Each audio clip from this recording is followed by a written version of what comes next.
The desert wind howled through the canyon passes like a wounded animal, carrying with it the scent of sage and the promise of another merciless night. The sun, a dying ember on the horizon, painted the jagged rocks in shades of blood and rust. Sarah Mackenzie pressed herself against a boulder, her breath coming in ragged gasps that seemed too loud in the vast silence of the Arizona Territory. Her dress, once a modest blue calico her mother had sewn with care, now hung in tatters from her shoulders. Dark stains, some mud, some blood, mapped the horror of the past 2 days across the fabric. She couldn't stop her hands from shaking as she peered around the rock face, searching the lengthening shadows for any sign of pursuit. Memories came in fragments, sharp as broken glass. The wagon train had been making good time toward Tucson when they struck. She remembered her father's voice, strong and reassuring, just moments before the first gunshot shattered the morning calm. Then chaos.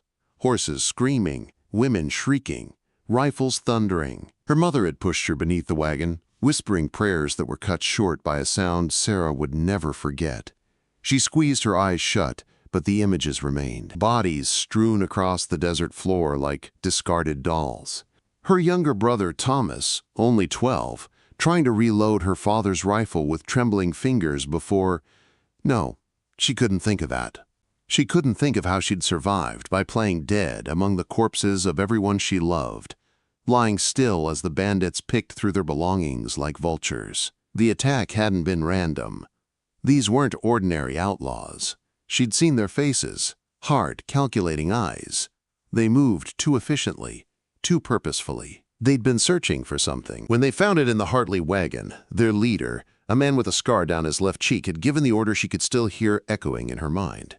No witnesses. She had waited until nightfall before crawling from beneath her mother's body. The bandits had made camp nearby, confident in their work. She'd slipped away barefoot, carrying nothing but the clothes on her back, and a horror that threatened to crush her. That was 2 days ago. 2 days of stumbling through arroyos and over rocky ridges. Her feet were torn and bleeding, her throat parched beyond endurance. She'd found a small spring yesterday morning, but the water had only reminded her body of its other needs: food, rest, safety. Now, as darkness crept across the desert like spilled ink, Sarah knew she couldn't go much farther. Her legs trembled with every step. Dark spots danced at the edges of her vision. She'd seen the buzzards circling since noon, patient death watchers waiting for her to fall. A coyote's howl echoed through the canyon, answered by another. The sound raised gooseflesh on her arms despite the heat. They knew she was weak. Everything in this land could sense weakness. Sarah forced herself to move, each step an act of will. She had to find shelter before full dark. The rocks ahead formed a shallow amphitheater, and she thought she saw the dark mouth of a cave. If she could just reach it. Her foot caught on a stone and she went down hard. The impact knocked the air from her lungs. Her scraped palms stung, and for a moment she lay there, too spent to rise. The desert floor was still warm from the day's sun, and she found herself thinking how peaceful it would be to close her eyes and let the desert claim her. What was the point of surviving when everyone else was gone? Her family's dream of a new life had died in that blood-soaked draw. She had no money, no supplies, no destination. Even if she reached civilization, what then? A young woman alone in the territories faced few choices, none of them kind. The coyotes called again, closer now. She pictured them, lean shadows with yellow eyes, waiting. Perhaps it would be quick. Perhaps it would be mercy, but something deep within her refused to yield. She dragged herself forward on her elbows. The cave seemed miles away, wavering like a mirage. Her torn dress snagged on a thorn bush, ripping further. She left it, too weak to care about modesty anymore. Then she saw it, a thin trickle of water seeping from the rock, forming a small pool before sinking into the thirsty earth. The sight gave her just enough strength to crawl faster. The pool was barely larger than a dinner plate, but the water tasted sweet as honey. She drank in trembling sips, then splashed her face. The cave loomed before her, dark and silent, but it promised shelter. She managed to crawl just inside before her strength gave out completely. The stone floor was cool against her fevered skin. She curled into herself, trying to become small. Outside, the coyotes had gone quiet. Whether they had lost interest or were waiting, she didn't know. Her mind drifted, sliding between wakefulness and delirium. She saw her mother's face, kind and careworn, her father teaching Thomas to whittle, her mother's Bible, now lost forever. "I'm sorry," she whispered into the darkness. "Sorry for surviving." The desert night deepened, bringing a cold that sank into her bones. Sarah pulled the remnants of her dress tighter. Somewhere far off, an owl called, a lonely sound that echoed her heart. She thought about morning. If morning came, the sun would rise as always, indifferent to her suffering. The buzzards would return, and she would have to decide whether to keep fighting or to let go. The words came unbidden to her lips, a prayer her mother had taught her. "Yea, though I walk through the valley of the shadow of death." But she couldn't finish. The valley had swallowed everyone she loved. Her eyes fluttered shut. The darkness inside the cave merged with the darkness behind her eyelids. Her last thought was a question without answer. Why me? Why had I been spared? The wind keened outside, carrying whispers through the canyon. And Sarah Mackenzie, the lone survivor of a massacre that should have claimed her too, lay balanced on the knife's edge between life and death, waiting for fate to decide which way she would fall. When the morning sun crept across the canyon floor, another set of eyes watched from the ridge above. Dakota, an Apache scout, young but wary, guided his paint horse through the winding paths of his ancestors' land. He saw the buzzard circling low and frowned. Death was common here, but something about their uneasy flight drew him closer. He followed the signs, disturbed sand, scraps of cloth, blood dried black on the stones, until he came to the mouth of the cave. Inside lay a white woman, crumpled and motionless, her torn dress clinging to bruised skin. For a long moment, he simply stared. He should have turned away. Her kind brought nothing but trouble to his people. But something in her stillness stopped him. She wasn't dead. Not yet. He hesitated, then knelt beside her. The sun caught in her tangled hair, and for the first time, he saw the faint rise and fall of her chest. Against every instinct, the Apache reached for his water gourd. He would later tell himself it was duty. But in that moment, as he lifted her head gently and pressed water to her lips, it felt like something else. Something older than tribe or blood. Something that fate itself had decided long before either of them were born. Sarah woke to the faint crackle of a small fire and the soft scent of smoke and sage. For a moment she thought she must have died and that this was heaven, but then the pain in her shoulder brought her sharply back to life. Her body ached everywhere, her lips were dry and cracked, and her head throbbed with dull, pounding heat. When her eyes finally focused, she saw him, the man sitting near the fire, cross-legged, motionless as carved stone.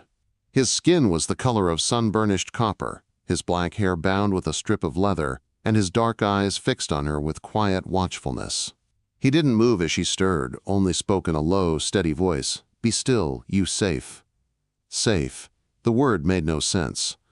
Her last memory was crawling into the cave, whispering apologies to ghosts. Now, she was alive, wrapped in a deerskin blanket that covered her torn dress, her shoulder bandaged carefully. Fear rushed in before reason. She tried to sit up, but her body refused to obey. Pain tore through her shoulder like fire, and she gasped, falling back against the stone. "Don't," the man said, rising smoothly. He came closer but kept his hands visible, palms open, showing he meant no harm. "You hurt, must rest." Sarah's heart hammered in her chest. He was Apache. Every story she'd ever heard called them savages, killers who burned wagons and took scalps. Her throat closed with panic. "Please," she whispered hoarsely. "If you mean to, just end it. Don't make it worse." The man frowned, clearly not understanding at first. Then realization dawned in his dark eyes. He shook his head. No end. "Help." She blinked at him in confusion. "Help?" He knelt beside her and lifted a small clay pot from near the fire. Steam rose from a mix of herbs steeping in hot water. He tore a strip of cloth from his own shirt, soaked it, and gently pressed it to her shoulder. The shock of warmth and pain made her flinch, but he worked with quiet patience, speaking softly. "You live. Good. Many die here. You strong." Quote. Sarah stared at him, trying to understand this man who could have left her to die, or worse, but instead had carried her to safety and tended her wounds with care. "Why?" she whispered. He hesitated, as if searching for words in a language not his own. "Because life's sacred," he said slowly. "My grandmother teach this. When you can help, you do."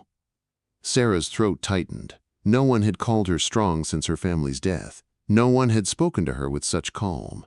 She wanted to believe him, but fear still clawed inside her. "What's your name?" He looked at her a long moment before answering. "Takakota." She tried to repeat it. "Taka?" A faint hint of amusement touched his eyes. Close. "Takakota means friend to all." Sarah managed a weak, disbelieving smile. "Friend to all? Even me?" He dipped the cloth again and nodded. "Even you." As the hours passed, she dozed in and out of consciousness.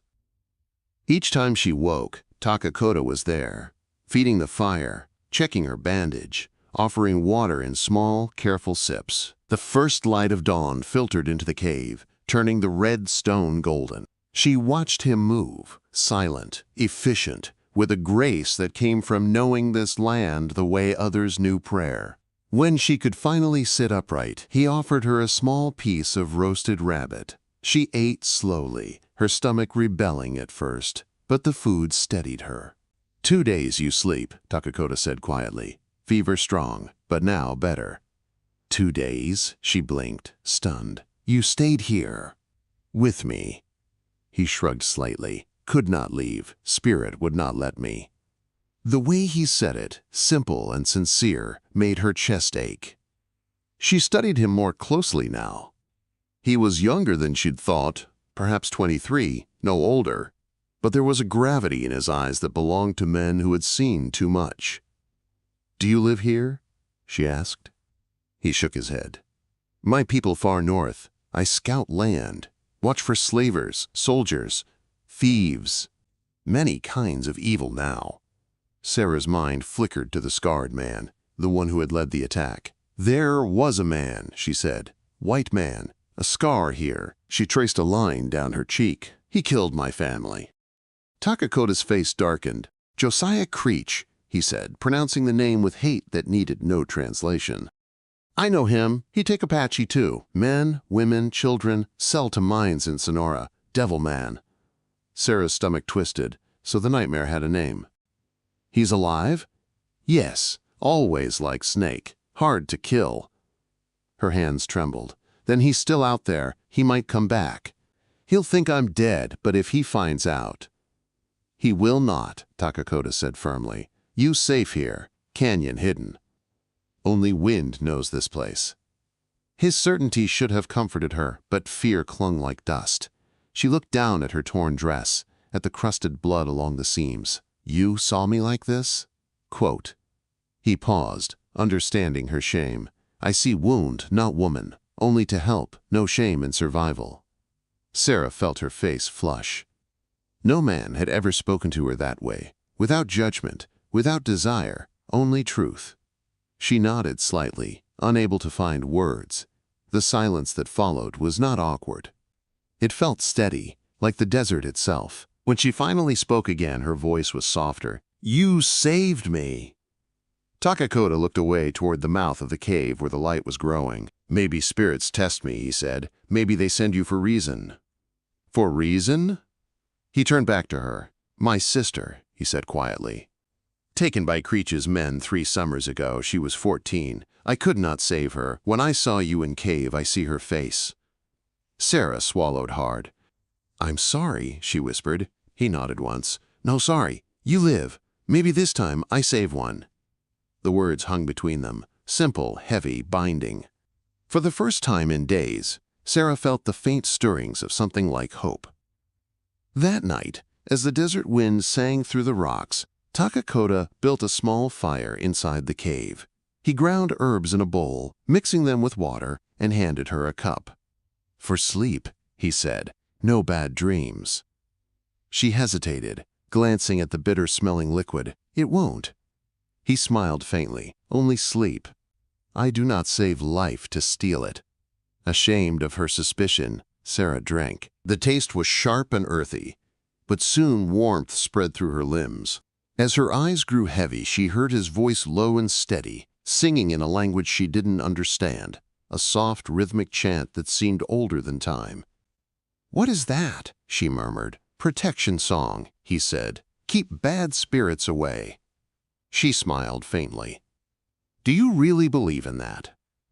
"I believe in what I see. Sun brings life. Water brings life. Songs bring peace." The last thing Sarah remembered before sleep claimed her was the sound of his voice weaving through the night, wrapping her in safety she hadn't known in years. For the first time since the attack, she didn't dream of blood or death. When she woke at dawn, he was still there, sitting near the embers, his knife within her reach, a gesture of trust that said more than words ever could. And as she watched him in the quiet light, Sarah realized something she hadn't expected. The man her people had called savage had shown her more mercy than any white man she'd ever known. She wasn't sure yet what that meant, but deep in her heart, she knew one thing. Her life no longer belonged to the past. Something was changing, and it had begun the moment the Apache had pulled back her torn dress, not to harm her, but to save her life. The days that followed passed in a rhythm as steady as the desert wind. Mornings came golden and cool, the sunlight spilling down the canyon walls like water. Evenings burned red before giving way to a night sky crowded with stars. Sarah grew stronger with each sunrise. Her shoulder mended cleanly under Takakota's careful tending, and she began to walk again, first with trembling steps, then with confidence. He taught her how to move quietly, how to listen to the land. "Wind tells much," he said one afternoon as they walked along the stream that wound through the hidden canyon. "If you listen right, you hear what others miss." Sarah smiled faintly. "Like what?" "Like danger," he said, tapping his ear, "or life." His lessons became their language. He showed her how to find water by reading the color of leaves, how to make fire with flint and patience, how to read animal tracks in dust. In return, she told him about books, about cities he had never seen, about the strange things people did in the name of progress and civilization. Takakota would listen quietly, his expression unreadable. "Your people build much," he said one evening, staring at the horizon, "but sometimes forget how to live." Sarah couldn't argue. At night, they shared the fire. The silence between them grew comfortable, filled with small glances, soft smiles, and words that never needed saying. Each day she felt the space between them shrink, yet both seemed afraid to step across it. One evening, as they sat near the fire, Sarah finally spoke the question that had burned in her chest since the cave. "What will you do now?" Takakota's gaze stayed on the flames. "Creech still lives," he said simply. "He will come again. Always he comes until someone stops him." "You mean to go after him?" she asked quietly. "Yes." The word was heavy, final. "You can't fight him alone," she said, her voice trembling. "He'll kill you like he killed my family." He looked at her then, eyes dark and steady. "Then better I die fighting than see others taken. He took my sister, your family, many more. Evil must end, or it spreads." Sarah's throat closed. She understood. Revenge wasn't his reason. Justice was. He carried his people's pain the way she carried hers. That night, she couldn't sleep. The thought of him walking into danger gnawed at her. When dawn broke, she rose to find him packing his gear. "You're leaving," she said, trying to keep her voice steady. "You must go to Fort Buchanan," he told her gently. "Tell soldiers what happened. They must hunt Creech. You have proof, words. They will listen to you." "They won't," Sarah said bitterly. "Not to a woman. Not about a man like you. They'll blame you before they believe you." He paused, knowing she spoke truth. "Then what will you do?" "Go with you," she said simply. Takakota stared at her. "You do not belong in my world." "Maybe not," she replied, "but your world is the only place I've felt safe since mine ended." For a long moment, neither spoke. Then he nodded once. "You ride with me." They set out that afternoon, two figures against the endless sand, their shadows stretching long in the dying light. The journey south toward the border tested them both. They rode through arroyos where the wind screamed like lost souls, camped under skies so wide they made the heart ache, and watched each sunrise chase away another night of fear. Along the way, they met traders and travelers who looked at them with suspicion, an Apache and a white woman traveling together. Sarah learned to meet their stares without flinching. The first time someone muttered a slur, Takakota's hand went to his knife, but Sarah touched his arm and shook her head. "Not worth it," she whispered. He nodded, though his jaw stayed tight. By the fifth day, they reached a narrow canyon leading to the Mexican settlement of Agua Prieta.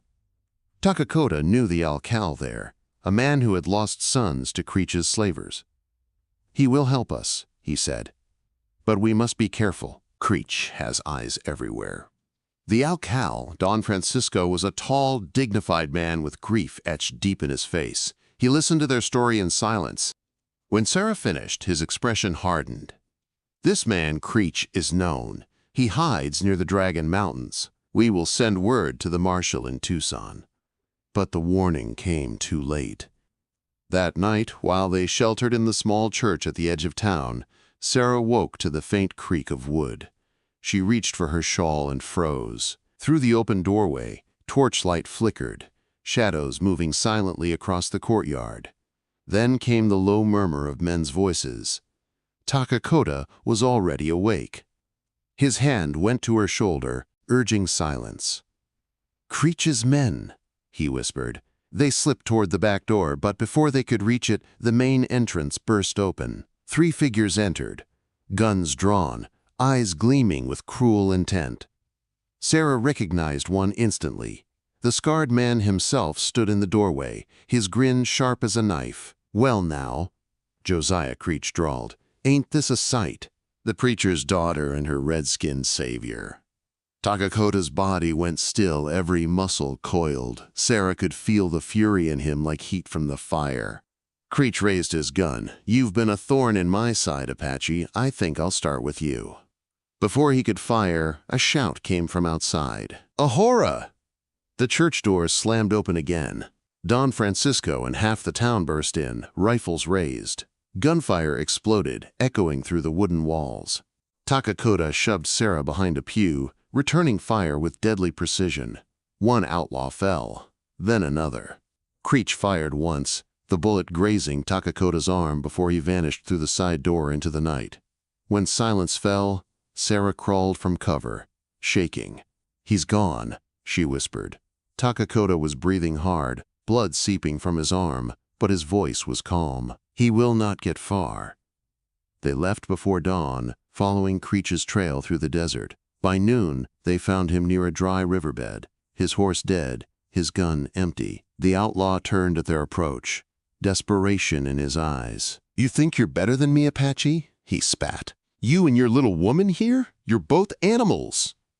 Takakota dismounted slowly, his movements measured. "No," he said, "but you are a monster." Creech drew a hidden knife and lunged. The struggle was quick and brutal. Sand flew, blood splattered, and the desert echoed with the sound of violence. When it ended, Creech lay still, his own blade buried in his chest. Sarah ran to Takakota. "You're hurt," she cried. He shook his head, breathless but alive. "No, it is finished." For a long moment, neither spoke. The wind picked up, carrying away the last traces of the fight. Sarah looked down at the lifeless man who had taken everything from her.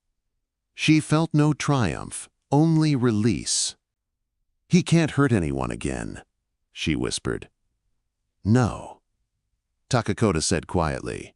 "Now we live." They buried Creech beneath a cairn of stones and rode on toward Tucson, where the marshal would take their testimony. Word of the outlaw's death spread quickly. Some called Takakota a hero.